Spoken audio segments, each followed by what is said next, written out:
Friends, मैं गीता राठी एक बार फिर आपका आरकेपी ऑनलाइन क्लासेस में स्वागत करती हूँ। पिछली वीडियो में बेटा हम क्रिया के बारे में पढ़ रहे थे। हमने पढ़ा कि क्रिया किसे कहते हैं, कैसे पहचानते हैं और कर्म के आधार पर क्रिया के कितने भेद होते हैं। तो वहां हमने पढ़ा था कि कर्म के आधार पर क्रिया के दो भेद होते हैं, अकर्मक क्रिया और सकर्मक क्रिया। छोटा सा एक पॉइंट छूट गया था हमारा, सकर्मक क्रिया के भी बेटा आगे दो उपभेद होते हैं। जान लेंगे क्या? सकर्मक क्रिया के आगे दो उपभेद होते हैं, एक क्रमक क्रिया और द्विक्रमक क्रिया। सबसे पहले आपको ये पहचानना है कि क्रिया जो वाक्य आपको दिया गया है वह उसमें अकर्मक क्रिया है या सकर्मक क्रिया है। ठीक है, फिर आपसे पूछा जा सकता है कि एक क्रमक है या द्विक्रमक है। तो कैसे पता चलेगा? कई वाक्य आपके सामने ऐसे आएंगे जहां पर एक कर्म होगा। जिस क्रिया में का एक कर्म होता है उसे एक क्रमक क्रिया कहते हैं। एक क्रमक जिसमें एक कर्म हो, और जिस क्रिया के दो कर्म हो यानी क्रिया का प्रभाव दो कर्मों पर पड़ रहा हो वहां होती है द्विक्रमक। द्विक्रमक यानी दो कर्म है जहां। तो जिस वाक्य में आपको ये दिखे कि क्रिया का प्रभाव एक कर्म पर पड़ रहा है, वाक्य में एक कर्म है, वहां एक क्रमक क्रिया होगी। और जहां दो कर्म दिखाई दे, क्रिया का प्रभाव दो वस्तुओं या दो चीजों पर पड़ रहा हो, वहां द्विक्रमक क्रिया होगी। एक उदाहरण से समझ लेते हैं। मान लो आपको बोल दिया जाए कि लड़के ने पत्र लिखा। लड़के ने पत्र लिखा, तो यहां पर क्रिया क्या है? लिखा। और कर्ता कौन है? लड़का। क्रिया लिखा। कर्म क्या है? पत्र। कर्म क्या है? पत्र। और सिर्फ एक ही कर्म है इस वाक्य में, तो हम इसे कहेंगे कि एक क्रमक क्रिया है। ठीक है, लेकिन इसी वाक्य को यदि ऐसे लिख दिया जाए कि लड़के ने माताजी को पत्र लिखा। ठीक है, यहां हो जाता कि माताजी को पत्र लिखा, तो यहां पर दो कर्म हो जाते। कौन सा? पत्र और माताजी। ये क्रिया है। अब ये कर्म है आपका पत्र। क्या लिखा? पत्र। किसको लिखा? माताजी को। तो यहाँ पर एक ये कर्म है आपका और दूसरा ये कर्म है। तो ये आपकी द्विक्रमक क्रिया का उदाहरण है। ठीक है, हमने शुरू में देखा था कि आप क्या, किसे और किसको प्रश्न लगाकर देख लो, और इस वाक्य में दोनों प्रश्नों का उत्तर मिल रहा है, किसको और क्या। ठीक है, तो यहाँ पर द्विक्रमक क्रिया है। और उदाहरण देख लेते हैं। मान लो मैं कहूं अध्यापिका ने पाठ पढ़ाया, तो अध्यापिका करता है, पढ़ाया क्रिया है, पाठ क्या है? कर्म है। एक ही कर्म है तो एक क्रमक क्रिया। लेकिन इसी वाक्य को मैं बोल दूं अध्यापिका ने बच्चों को पाठ पढ़ाया, तो दो कर्म हो गए, बच्चों और पाठ, तो वहां द्विक्रमक क्रिया है। इसी प्रकार और भी आप वाक्य देख सकते हैं कि दादी ने कहानी सुनाई, तो कहानी कर्म है, एक क्रमक। लेकिन दादी ने बच्चों को कहानी सुनाई, तो वहां दो कर्म हो गए। तो इस प्रकार आप देखेंगे कि क्रिया का प्रभाव दो वस्तुओं, दो नामों, दो चीजों पर पड़ रहा है, दो कर्म है तो द्विक्रमक क्रिया, और एक कर्म है तो एक क्रमक क्रिया। ठीक है, अब हम पढ़ेंगे दूसरा पॉइंट, जिस दूसरे आधार पर, संरचना के आधार पर क्रिया के भेद, या फिर हम कह सकते हैं बनावट के आधार पर क्रिया के भेद। अब बेटा संरचना के आधार पर हम 5 भेदों के बारे में जानेंगे, जिसमें सबसे पहला है सामान्य क्रिया। सामान्य, साधारण क्रिया।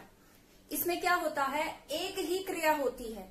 जिस वाक्य में एक क्रिया हो उसे सामान्य क्रिया कहते हैं। ठीक है, जैसे राम पढ़ा, मोहन ने पत्र लिखा, तो लिखना एक ही क्रिया है। नानी ने भजन गाया, गाना एक ही क्रिया है। तो जिस वाक्य में एक ही क्रिया हो उसे सामान्य क्रिया कहते हैं। ठीक है, अब दूसरा है संयुक्त क्रिया। इसको ध्यान से पढ़ेंगे। संयुक्त क्रिया, जैसे नाम से ही स्पष्ट है, संयुक्त यानी योग, मिली हुई। संयुक्त क्रिया में क्या होता है? एक से अधिक क्रियाएं होती हैं।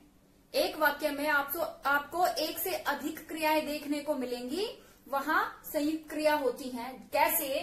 राम पढ़ लिया। तो यहाँ पढ़ना एक अलग क्रिया है और लेना एक अलग क्रिया है, लिया लेना। लेकिन यहाँ अर्थ क्या है, पढ़ना का अलग अर्थ और लेना का अलग अर्थ नहीं है। अब ये लेना क्रिया पहली मुख्य क्रिया के साथ मिलकर इसी के अर्थ को विस्तार दे रही है। ठीक है, एक से अधिक क्रियाएं दिखाई देंगी लेकिन मुख्य अर्थ एक ही क्रिया के अंदर छिपा होता है। यहाँ राम पढ़ लिया का क्या मतलब है कि राम पढ़ा, पढ़ चुका। अब लिया जोड़कर उस पर थोड़ा सा उसको विस्तार दे रहे हैं, उस पर को थोड़ा प्रभावी बना रहे हैं कि राम पढ़ चुका है। तो राम पढ़ लिया, दो क्रियाएं हैं यहाँ, लेना और ये पढ़ना। लेकिन मुख्य क्रिया क्या है, पढ़ाई, पढ़ना की बात चल रही है, पढ़ना। ठीक है, तो जहां पर आपको दो क्रियाएं, एक से अधिक क्रियाएं देखने को मिले लेकिन मुख्य क्रिया एक ही हो, मुख्य अर्थ एक ही क्रिया से स्पष्ट हो रहा हो, उसे मुख्य क्रिया कहेंगे। जैसे इसमें दो क्रियाएं हैं, पढ़ना और लेना।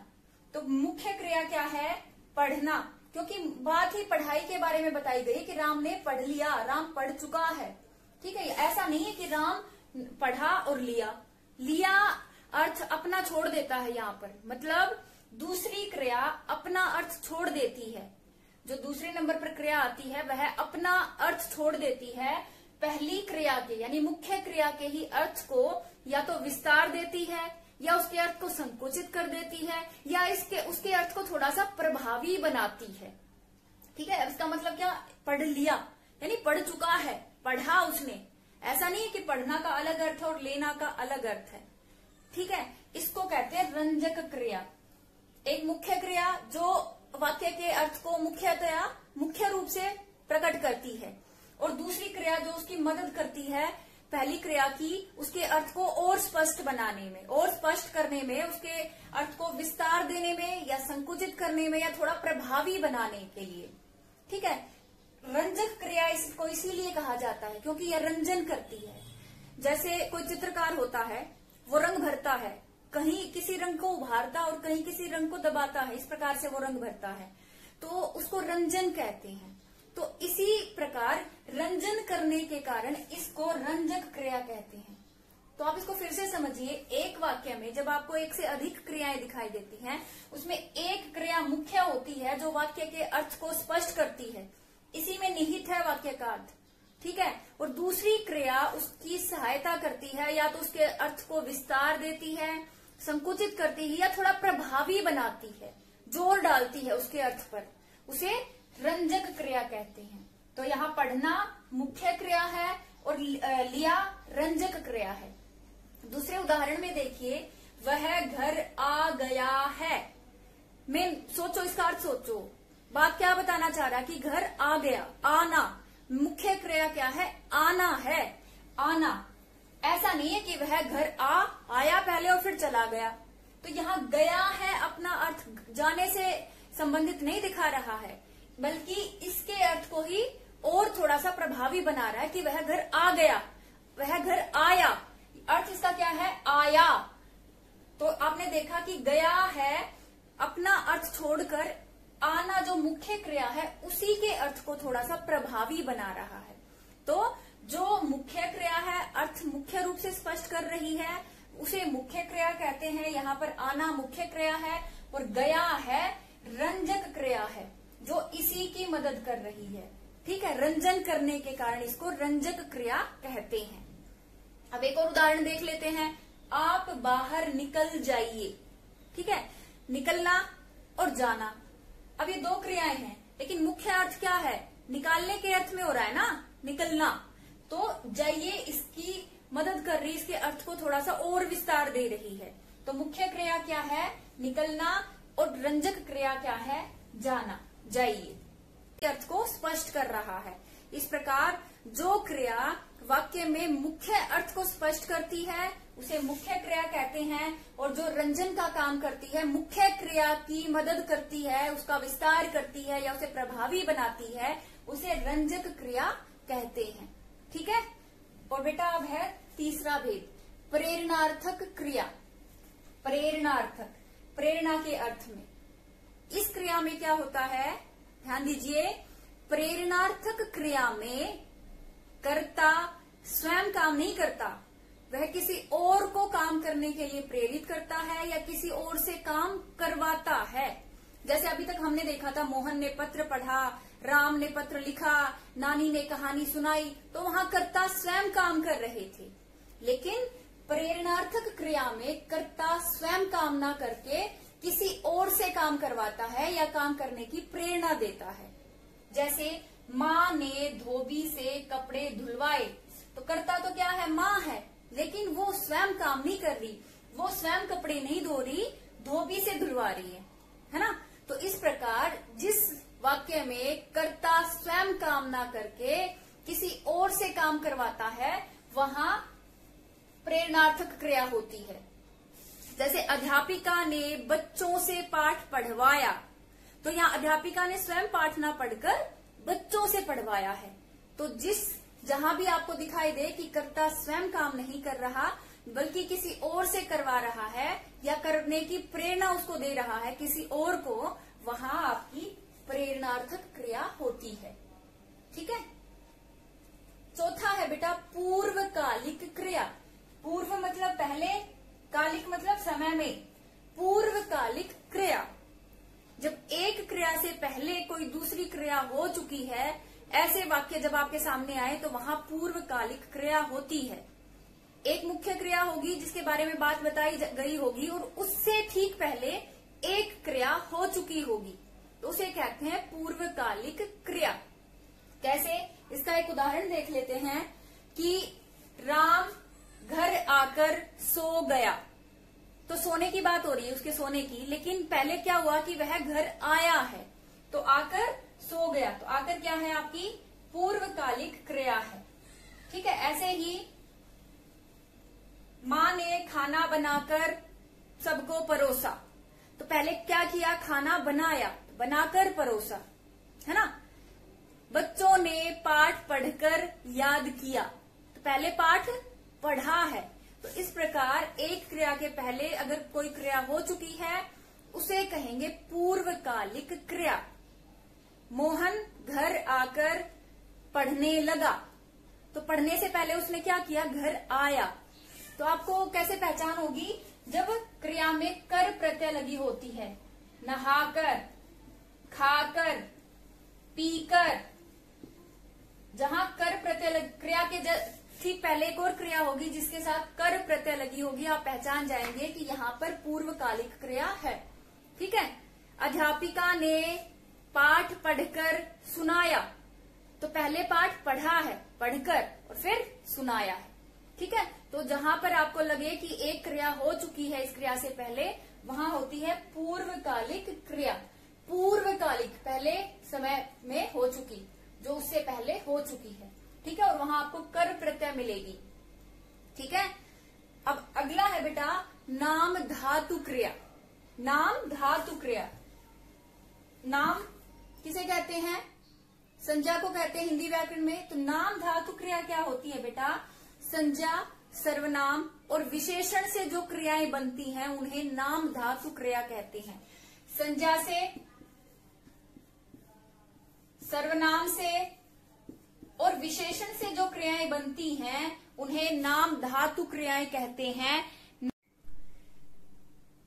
संज्ञा से, सर्वनाम से, विशेषण से और कुछ अनुकरणवाची शब्द होते हैं, जैसे टप टप, टप टपाना, खटखट, खटखटाना, तो विशेषण से बनेंगी। और कुछ जो हमारे अनुकरणवाची, जो नकल, मतलब एक ही शब्द को दो बार बोलकर कोई शब्द हम बना लेते हैं, उनसे बनती है, उस क्रिया को कहते हैं नाम धातु क्रिया।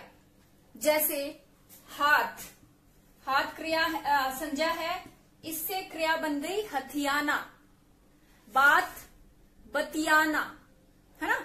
अपना, अपनाना, उसने मोहन की जमीन हथिया ली, तो यहाँ पर हथियाना हाथ संज्ञा से बना है, तो हम हथियाना को कहेंगे नाम धातु क्रिया। ठीक है।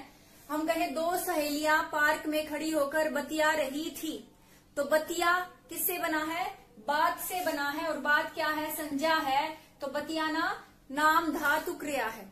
ठीक है बेटा। इस प्रकार जो क्रियाएं संज्ञा, सर्वनाम, विशेषण या अनुकरणवाची जो शब्द हैं उनसे बनती हैं उन्हें नाम धातु क्रियाएं कहते हैं। हाथ से हथियाना, बात से बतियाना, लात से लतियाना, और आप कहेंगे खटखट, जो आवाज के लिए हम प्रयोग करते हैं, खटखटाना, ये सारी नाम धातु क्रियाएं हैं। ठीक है, इस प्रकार बेटा हम इस क्लास में संरचना या इसको कह सकते हैं बनावट के आधार पर क्रिया के 5 भेदों के बारे में जानेंगे। 1-2 भेद और मान लिया जाता है, उसे हम अगली क्लास में पढ़ेंगे। अभी हम 5 बनावट या संरचना के आधार पर 5 भेदों के बारे में हमने जाना। सबसे पहले सामान्य क्रिया, जिस वाक्य में एक ही क्रिया होती है उसे सामान्य क्रिया कहते हैं। संयुक्त क्रिया, जिन वाक्यों में एक से अधिक क्रियाएं होती हैं उन्हें संयुक्त क्रिया कहते हैं। उसमें एक मुख्य क्रिया होती है और एक रंजक क्रिया होती है जो मुख्य क्रिया के विस्तार के लिए प्रयोग होती है। तीसरा है प्रेरणार्थक क्रिया, इसमें कर्ता स्वयं काम न करके किसी और से काम करवाता है या किसी और को काम करने की प्रेरणा देता है। चौथा पूर्वकालिक क्रिया, इसमें एक क्रिया के पहले एक क्रिया हो चुकी होती है। पांचवा नाम धातु क्रिया, संज्ञा, सर्वनाम, विशेषण और कुछ अनुकरणवाची शब्दों से जो क्रियाएं बनती हैं उन्हें नाम धातु क्रियाएं कहते हैं। ठीक है, इस प्रकार हमने जाना क्रिया किसे कहते हैं।